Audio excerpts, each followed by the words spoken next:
Hey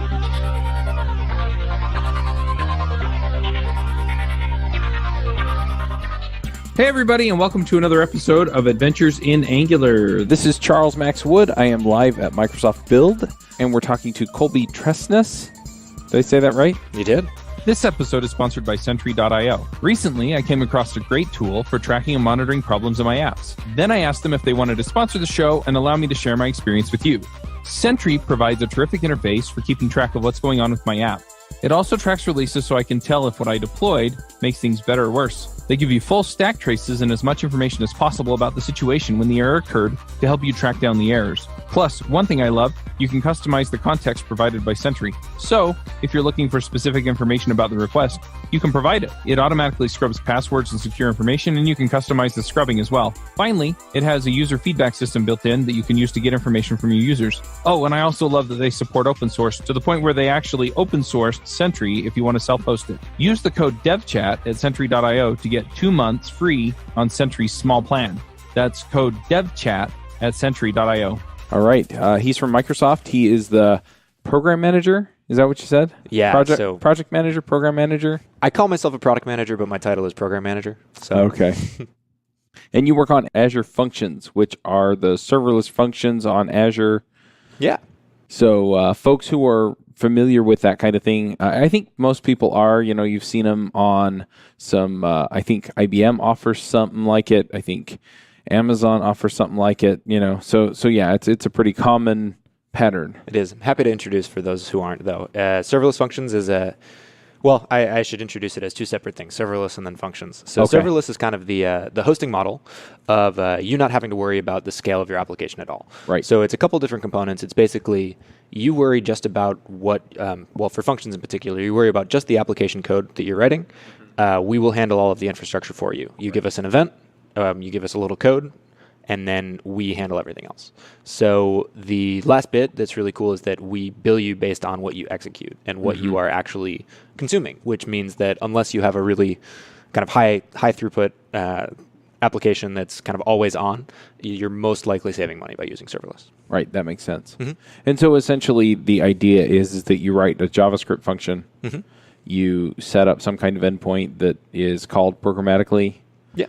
Typically what I see is HTTP, but I'm aware that there are other ways of doing it. Yeah, and we see most of our JavaScript workloads are HTTP triggered, but we can also trigger from other services like Azure Blob Storage. So if you drop something into storage, or if you were to, I don't know, throw something onto a queue, we can read messages off of a queue as well, things like that. Right, and then whatever you have in that function gets executed. Yeah. And the other thing that I typically see is, and I'm just trying to get all this out of the way so that we can talk about what's coming, right? Is that in a lot of these clouds, so AWS has Lambda, Azure has Azure Functions, and so what happens is you have this really nice integration with all of the other functionality that exists in Azure. Yeah, definitely. Yeah, and that's one of the things that we really think we do well. One of our actual differences is that Functions has this notion of bindings. So other serverless, serverless functions as a service is the most precise term, I guess. Other services typically just have that trigger in the code itself. Functions, Azure Functions specifically offers an ability to kind of have inputs and outputs for your code as well. So this is rather than having to write some like boilerplate negotiation with an SDK or going to grab data, going to send it down to a database or whatever you do after you're concluded with your kind of small bit of work. We'll kind of handle that config, handle that for you essentially. So. We do have very nice integrations with a lot of the other Azure services, like Cosmos DB is really popular with Node developers, Blob Storage, like I mentioned, queues, event hubs, etc. Right. So let's dive in a little bit on the JavaScript end of things. What version of Node are you running, or what version of Node can I run? Yeah, so we support Node 6, 8, and 10. So we in Azure Functions v1, which was actually the version up until about a year ago that was the only one supported, we were actually pegged at Node 6 based on an architecture constraint that we had. Right.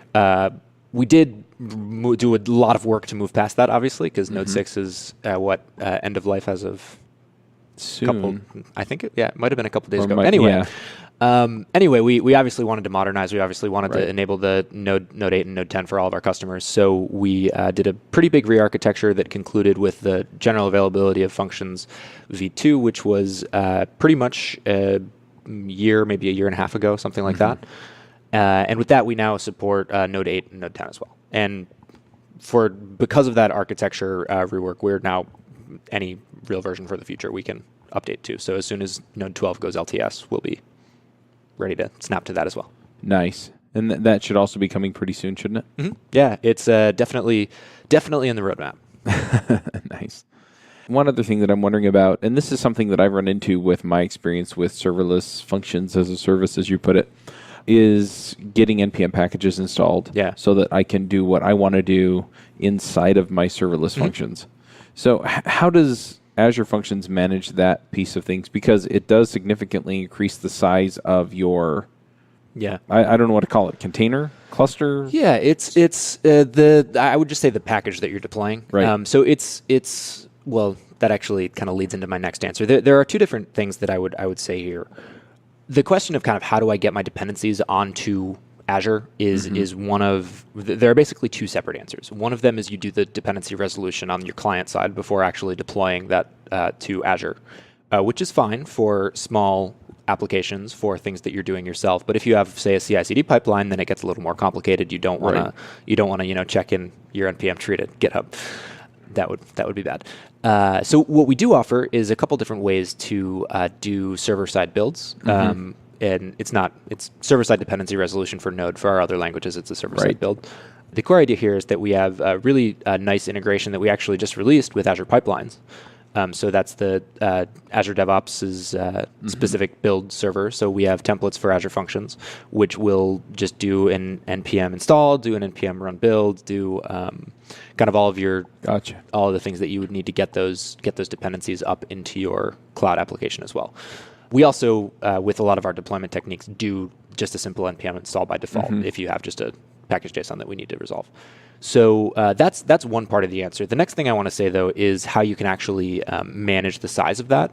So with some of these templates that we've started releasing, we'll prune your npm tree, which makes sense. Right. But we also have another thing that is, I guess, slightly more advanced, but I'll mention it here just because I think it's really cool.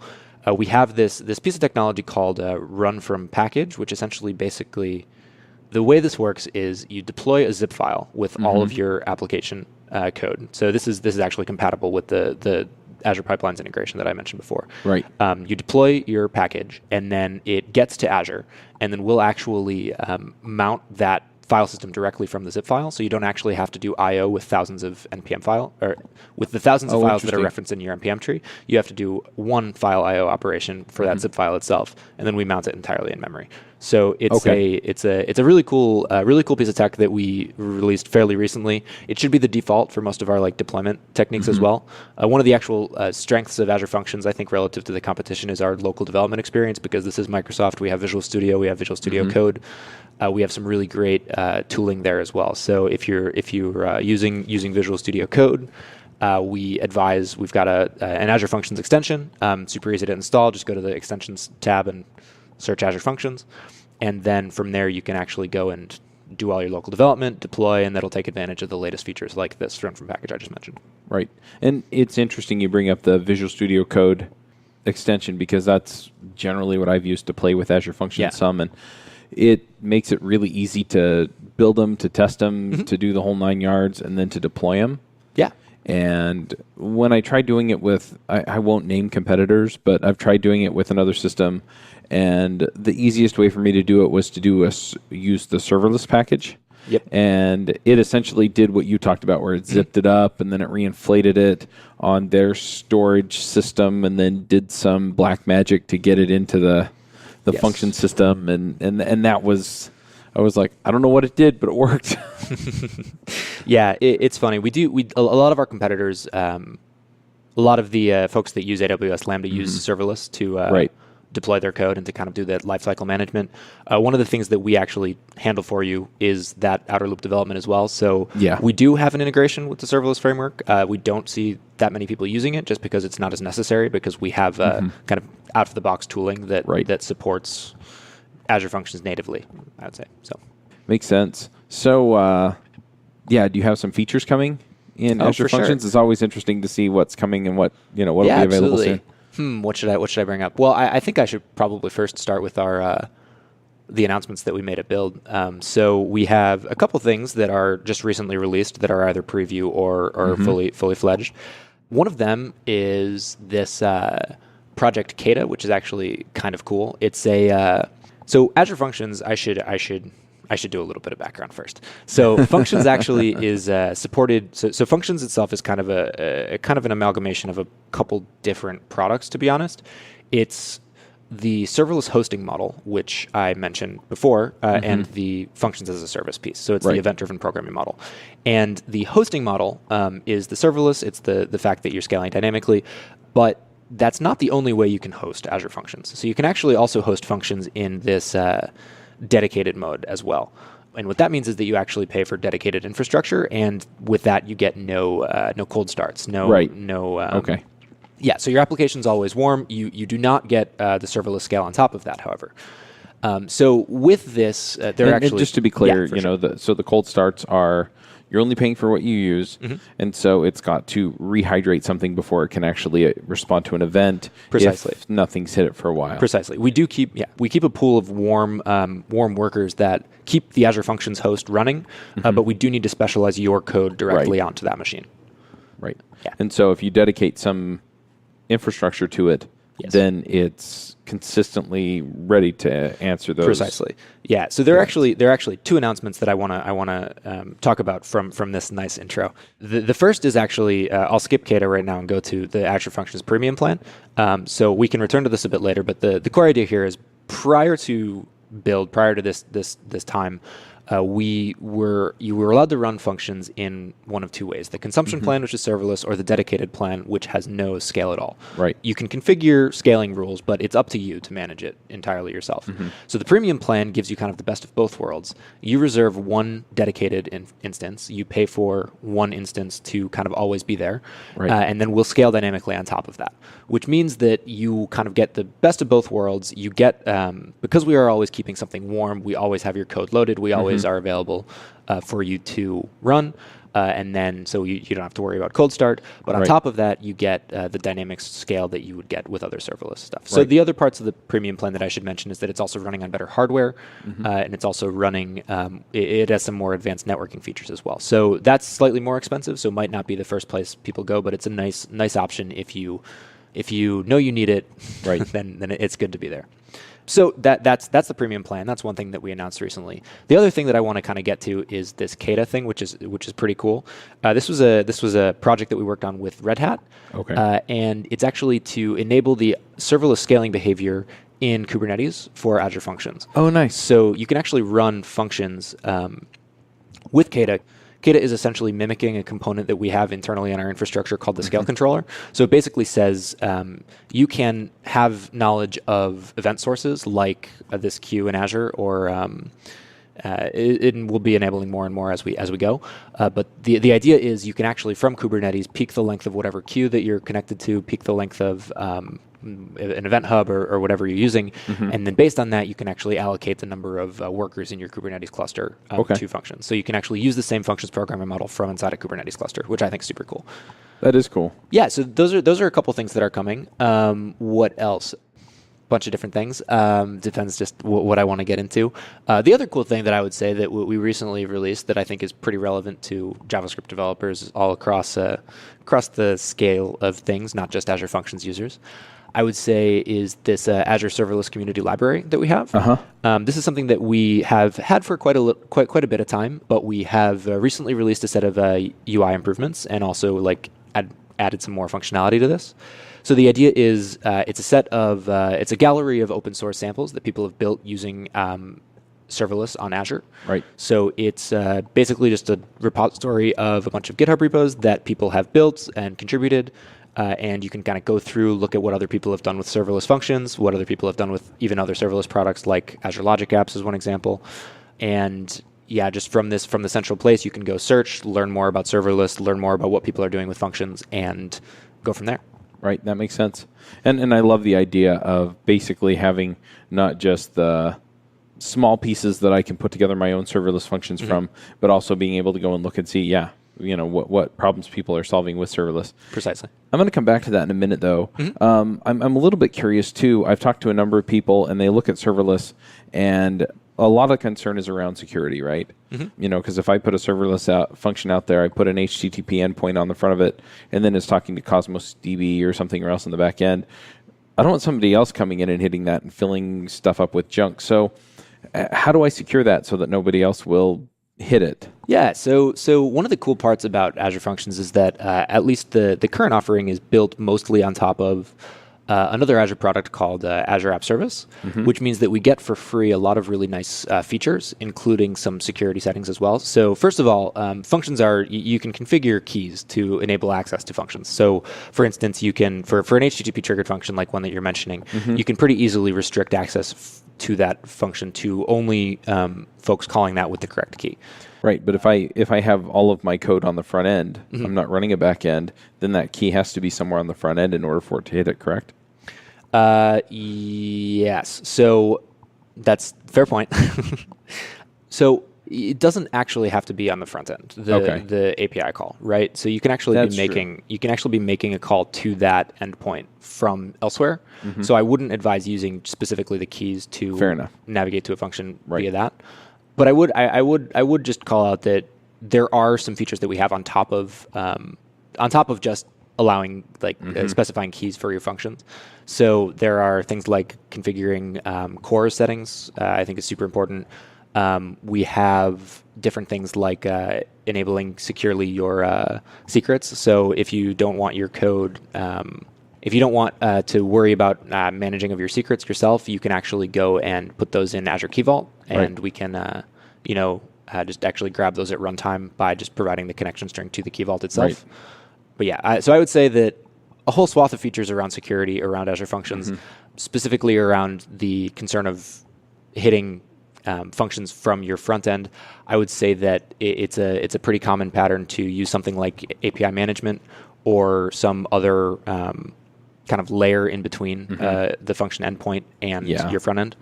I've heard about those. One other thing that just occurred to me just now was that Azure does provide some kind of authentication system as well, right, for my web apps. Yeah, absolutely. And so you get that with functions I could use that, right, on the functions and say, if they're authenticated, then they can access this data and then set up my serverless functions to do that. We call it easy auth. It's a really, really easy. It's you literally click a button in your Azure portal or whatever and say enable easy auth, and then you have a fully functional auth working on your website or in front of your endpoint. Yeah, it's super, super convenient.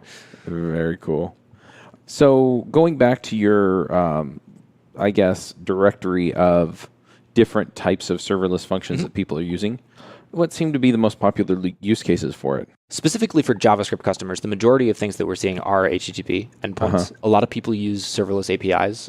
I think that's a really, really good use case and something that I kind of encourage people to do all the time. When you say serverless APIs, what do you mean? I mean a couple of things. The scenario I like to point to is something like a single-page application where you might not necessarily have really complicated server-side logic that you need to, say, run with a typical Node server. Right. You don't need an Express app. You just need a couple endpoints that are serving state, or a couple endpoints that are making some sort of decision that you don't want to do on the front end, maybe some secrets or something that needs to be processed.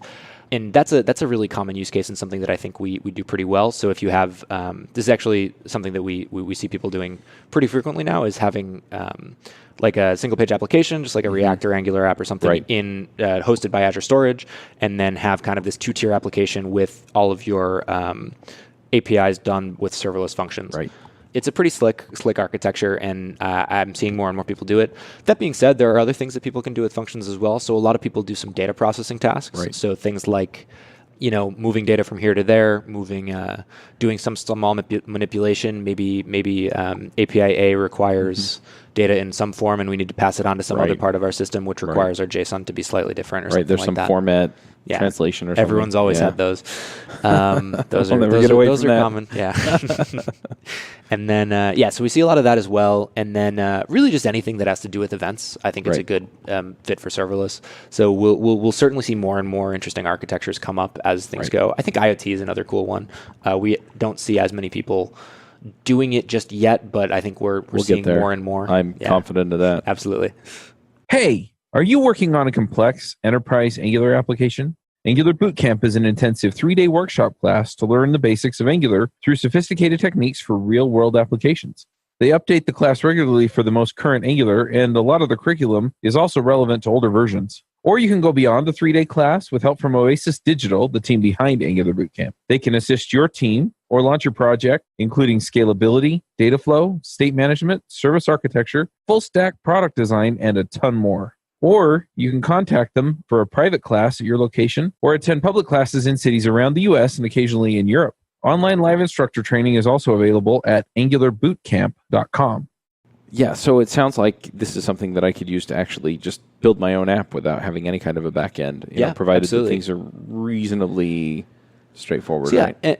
and that's a really good point. And you really can get started building a serverless app without any other really prerequisites or anything. But the one thing I would say is that it's not just restricted to that. I think it's a really good way to extend existing applications too. Like let's say I've got an API that's already up and running. I don't want to touch it because it's just sitting there, but I want to add maybe just one endpoint or two. Rather than going in and digging into my server code, redeploying everything, figuring everything out, I'll leave that system as it is. I'll build one or two other serverless functions that can be deployed separately, just these small little bits of code that react to whatever things I need. And then I can deploy those. And the cool thing that I get about that is that now those scale dynamically too. So you get all the benefits of serverless with the fact that it's kind of this small unit of deployment, this small unit of code that you're using to manage your applications. Right. I think one example, and this is something that I'm working on, I've been working on a system that manages podcasts. And the part that I want to add on at this point is basically media tracking, right? So when people download, I need to be able to track the download. Makes sense. And then I need to be able to go through and deduplicate, right? So if your phone hits the same endpoint twice, I only want to count you once, right? And so it looks like something that I could do, and I could set things up so that I could have just an endpoint that essentially takes the request, puts it onto a queue, and then forwards them on to wherever the media is hosted. Sure. And then I can have some other serverless function that picks it up off the queue and then does all the data munging and so it's okay, well, we think they're on the west coast of the US and we think that they're on an iPhone and that kind of stuff and figure all that stuff out on the back end, and I could do both of those with the serverless function. Absolutely. Yeah, that sounds like a perfectly good use case. Right. But then I don't have to extend the API of my current app that allows them to manage all the data and things around. Here's the podcast metadata. Here's the episode metadata. Here are all the Precisely, and that's why when people ask me, like, that's a common question I get, like, hey, this sounds really cool. Why do I? Well, when should I use this? When's the time to do that? I wouldn't necessarily say go rewrite your app in serverless, although if you need to rewrite your app, it's a good way to do it. Because it is kind of an architecture shift. It moves towards this event-driven architecture where you're worrying about how the events are flowing in your application rather than more of a classical client-server architecture or something. Right. What you hit on was exactly right. It's extending existing applications. It's building kind of new pieces of functionality on, or it's also kind of greenfield new applications. Right. Is what I would say. Yeah, the only other thing that I wonder about, and I kind of go back and forth on this, but if it does need to access data from my main app. Yeah, that's an interesting question. You can actually hook it up to the same database. It depends a lot on how your initial app is actually architected. It would be tough to go and get something that's computed on that actual server of whatever application you're already running. But there's no reason you couldn't hook it up to the same database and then get specifically some parts of it that you need. That would just be a matter of configuration and setting it up correctly. But if I'm not on Cosmos DB on Azure, then it might be an end run to another server. Yeah, but because you can do anything in functions that you can express in code. So if you use so I can HTTP a call or a remote. I have database credentials stored as secrets in my Azure secret store. I don't remember what you called it. Key Vault. Key Vault. There you go. And and so then it just, it says, oh, Postgres or oh, Mongo or whatever out there in the cloud on the internet somewhere. Yep. Very cool. In some ways it feels so simple. Yeah. And then on the other hand, it's like, but you can do all these things with it, and so it feels complicated too. Does that make sense? And it's super fair, and that's we get a lot of people saying the same thing. It's like super easy to get started. You see what's going on, and you're like, oh, there are so many possibilities. What do I actually do with this? And this is why we're building things like the serverless library, because it really does resonate with people a lot more once they see a couple things that people have built with serverless, a couple applications that make sense. And then once you see a couple workloads that you can do like this, you say, maybe I can use serverless here. Maybe I can use serverless functions here. It kind of snowballs from there. And then all of a sudden we have people who are just using it constantly. So, yep. So 2 more questions then. Sure. One is, so I want to set up, let's say that I decide to go with Azure Functions for my traffic tracking, like I was talking about. Is there a way to set that up so that it's, like subdomain.domain.com for me? So you're saying specifically you want a particular route to... Yeah, I want a specific... can I set up like a CNAME in my DNS to point back to serverless functions? Yeah, so what I would say here is that... So I mentioned API management before. There's a consumption tier of API management that's kind of like the serverless tier, which would let you do kind of some more complicated things like mapping specific functions to specific API endpoints. We do have a feature built into Azure Functions called Azure Functions Proxies, which is just a pretty simple reverse proxy that lets you, specify that when you hit this endpoint, actually run this. Right. So you can do things like that with proxies and API management.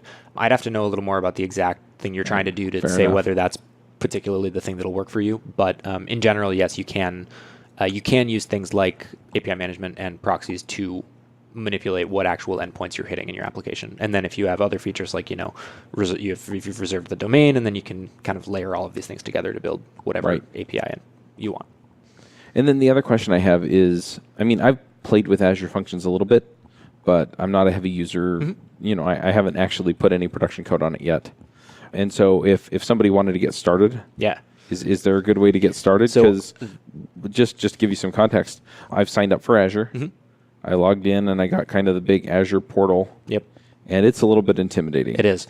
And what I would say to anyone, particularly JavaScript developers, because I know it's super popular, use VS Code. The extension is really good. You actually don't even need an Azure account. So the fact that you have one is great. It means you can deploy super easily.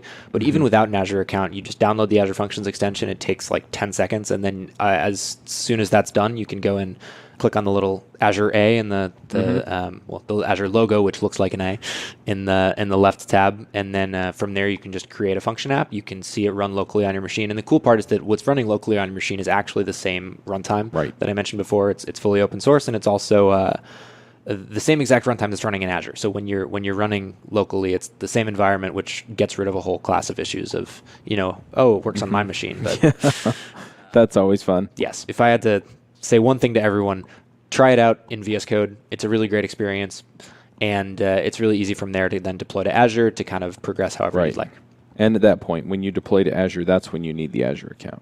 Yes, that's when you need the Azure account. They need to know how to bill you, can run locally on your machine, precisely. But if you don't want Azure, you can also run Azure Functions locally. And again, since the runtime's open source, you can theoretically run it wherever you want. Yeah, I'm actually speaking at an Angular conference in August. Yeah, the beginning of August, Angular Denver, and they told me that I could give my 30-minute talk in 10 minutes, and it's Angular on serverless. So nice. I have to boil it way down. Talk to John Papa. I know John very well. But it kind of occurred to me while I was dealing with this that it was like, oh, well, I can just run it locally on VS Code. Yeah. And it's like, hey, look, this is how the serverless would work. Yes. And then I don't have because for me, the demo daemons seem to come into effect once I'm going out on the internet. And so... No, there's only so much that can go wrong if you press F5 and then run everything locally, and then it's cool. But the other really cool part is that if you do actually have it hooked up to Azure resources, you can actually debug locally with resources that you have up in the cloud. So let's say I've got my function app configured on. No, that makes sense. To trigger off of a queue or something in Azure, it'll start actually pulling data from that queue and running it locally, which is pretty cool. That is cool. Well. Is there anything else that people need to know in order to be productive with Azure Functions? Or no, the whole point is that you don't need that much, right? What I would say is that give it a try. It's really easy to get started. I would say functions and serverless in general is the very tip of the scale of productivity versus control. I like to think when you're building cloud applications, it's ultimately a trade-off. There are services all the way down to VMs where you have super granular control over everything. You're in charge of security updates. You're in charge of literally everything, versus the very opposite end of the spectrum is functions and is serverless, where you forfeit a little bit of that control because we're managing all of the, we as the platform, we as the infrastructure provider are managing a lot of that for you, but you get a lot of benefits such as increased productivity, increased time to market, decreased time to market, increased productivity. Right. So what I would say is that you don't really need anything to get started with Azure Functions if you know any programming language at all, even if it's not JavaScript. You can get started with functions.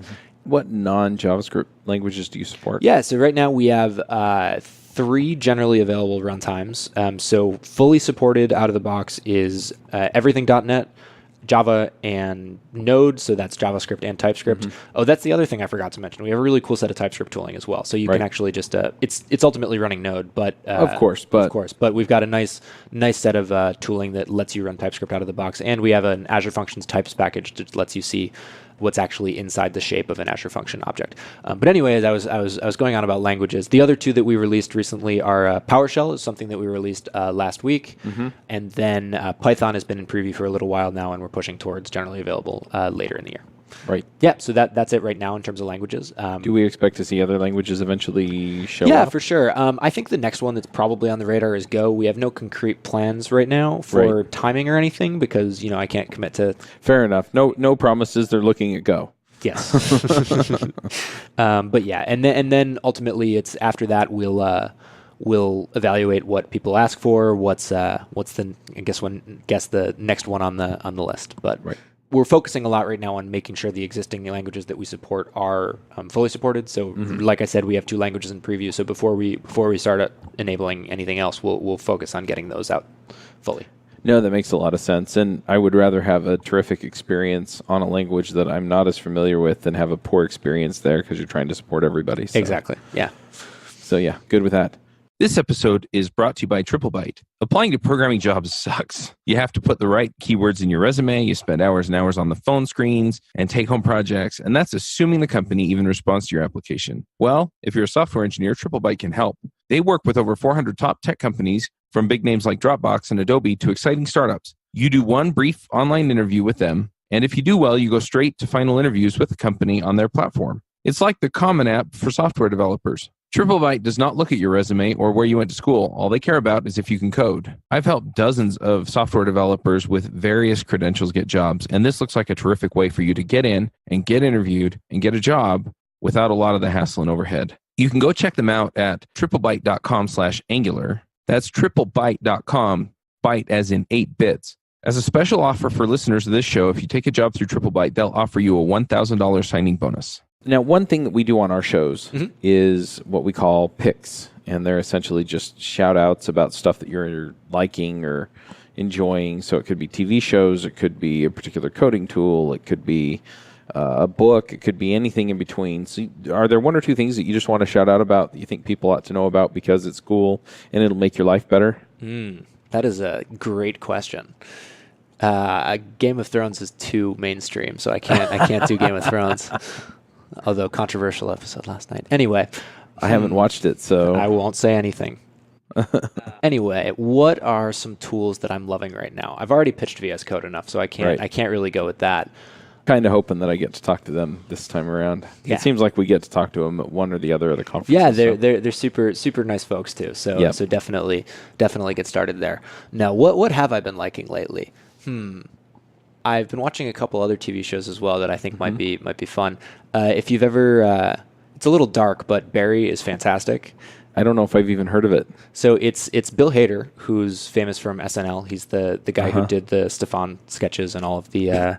he's also the main actor in Trainwreck, the movie about LeBron James and the random guy as Amy Schumer. Anyway, the premise of this show is it's an assassin who decides that he wants to quit the life of being an assassin and become an actor.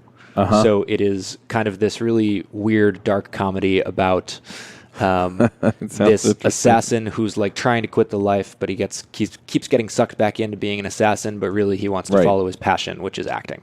So it's really funny. It's season 2 is going on right now. It's also on HBO. So HBO. Okay. Yeah. Very cool. I have been spending a bunch of time playing Breath of the Wild. Love it. It's fantastic. The Switch Zelda game. I know, it's old news, folks, but I finally got around to... I've been traveling a bunch, and so when I'm stuck on the airplane, the tray tables are just too small for my laptop. So, it's kind of nice to just plug in and play. Really, really been enjoying that. Another one that I've been enjoying is a podcast called the MF CEO Project. And we have a clean rating, so I'm not going to... But MF is Mother Effing CEO. And yeah, he just gets in and just tells it how it is. Makes honestly. Sense. But he runs a supplement company. He's based out of St. Louis.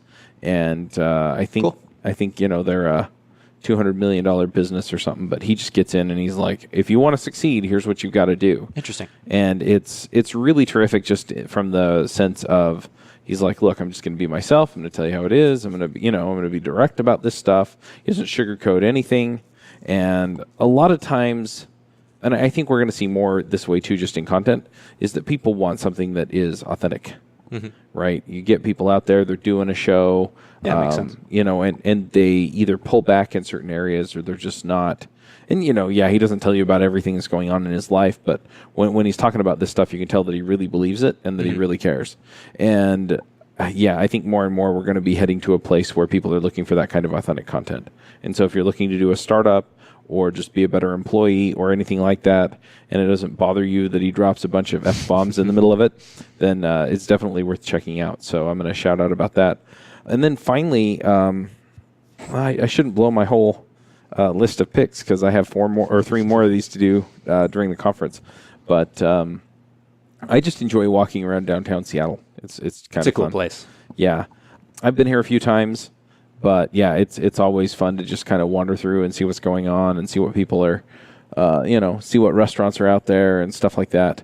So I'm going to shout out about that too. If you ever wind up in Seattle, it is pretty walkable. There are some hills, but they're not... Start at the top of the hill, and then it's great. That's right, until you have to go back. Yeah. But just Uber. Yeah, I've been to San Francisco a couple times this year, too, and those hills are pretty brutal. Yes, definitely. Seattle's don't seem to be as bad in most places. No, they're not quite as bad. It is really pretty. I always love it when I get down here. I live just up the hill that way, but it's a really nice place to walk around. Yeah, very cool. And then, of course, I want to shout out and say thanks to Richard Campbell from .NET Rocks for setting this all up. All right, folks, we'll go ahead and wrap up, and we will come back at you next week. Thanks, everyone. Bandwidth for this segment is provided by CacheFly, the world's fastest CDN. Deliver your content fast with CacheFly. Visit CacheFly.com to learn more.